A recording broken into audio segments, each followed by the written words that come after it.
Welcome to the Building Blocks of Financial Freedom. I'm Kyla Nathaniel. So we've all made mistakes in life, and some of those mistakes have affected our credit score. So I'm here to give you some tips and tricks on how we can repair our credit. So that first one that we're going to look at is keeping track of your credit score and your credit report. Websites like annualcreditreport.com are currently allowing you to go in and pull your credit report once a week until April 20th of 2022. After that, you'll be able to continue to pull your credit report once a year for free. Then there's also applications like Credit Karma, Experian, Credit Sesame, NerdWallet, and so on and so forth that actually pull soft checks on your credit score to help you keep you in the know of what's going on with your credit and what's reporting to it as well. I like those apps a lot because those soft credit checks don't impact your score like a hard credit check would. Second tip is going to be to fix or dispute any errors that you have on your credit report. 1/4 of people have credit errors on their report that they don't even know about. Now, what you can do to dispute these is you can go to TransUnion, Equifax, or Experian's website and you can dispute those errors from there. What we're going to do in a later video is we're going to actually go in depth and I'm going to give you all some walkthroughs on how you can dispute these errors on your report. Third, always pay your bills on time. This is so important because this is 35% of your credit score is your payment history. Using a budget, like we talked about in one of my previous videos, will help you keep track of when to pay these bills. And then also, you can sign up for auto pay on all these bills. That way you never have to worry about paying bills late if you have an issue with keeping track of those things.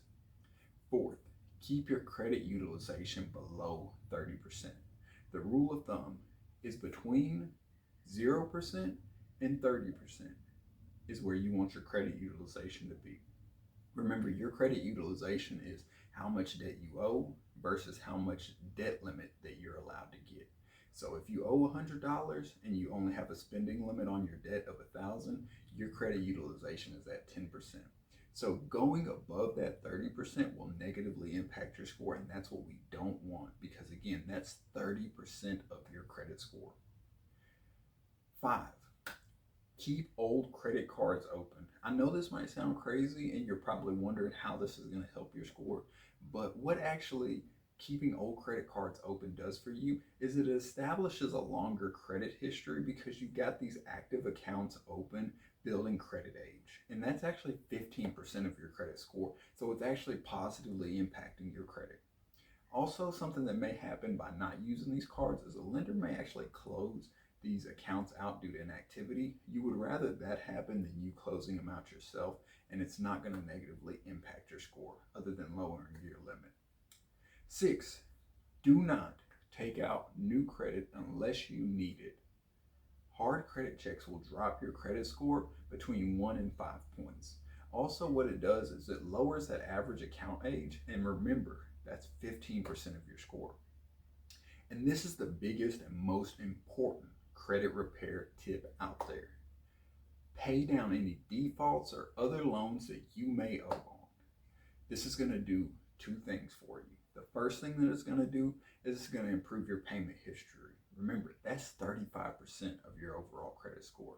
2, it's going to improve your overall credit utilization. And remember, that's 30% of your credit score.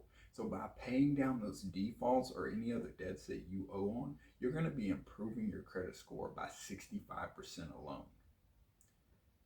Next, if you've got a lot of credit card debt and you're struggling with paying on it, there are a couple of different methods that you can use to attack that credit card debt. The first one is going to be the debt avalanche method, and then the second one is going to be the snowball method. Now, what I'm going to do in a later video is I'm going to go in depth on these 2 methods and show you how we can tackle credit card debt with these 2 methods to get financial freedom.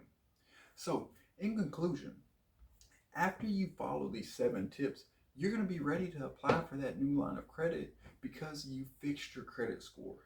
Doing these 7 things are going to do 3 things for you when it comes to getting new credit. It's going to give you better approval odds of what you're able to get approved for. That's why we want credit, right? Because we're trying to get approved for credit so that we can make our money work for us, right? 2, you'll get better interest rates when it comes to getting a mortgage, an auto loan, or a personal loan. That's wonderful too. You get a better interest rate, you're paying less back to that lender.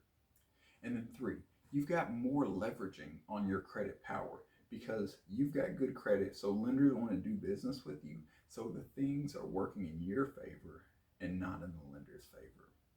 So again, my name is Kyle Nathaniel. This is the Building Blocks to Financial Freedom, and I hope you find this information useful. Please drop a comment, like the video, subscribe to the page for more content on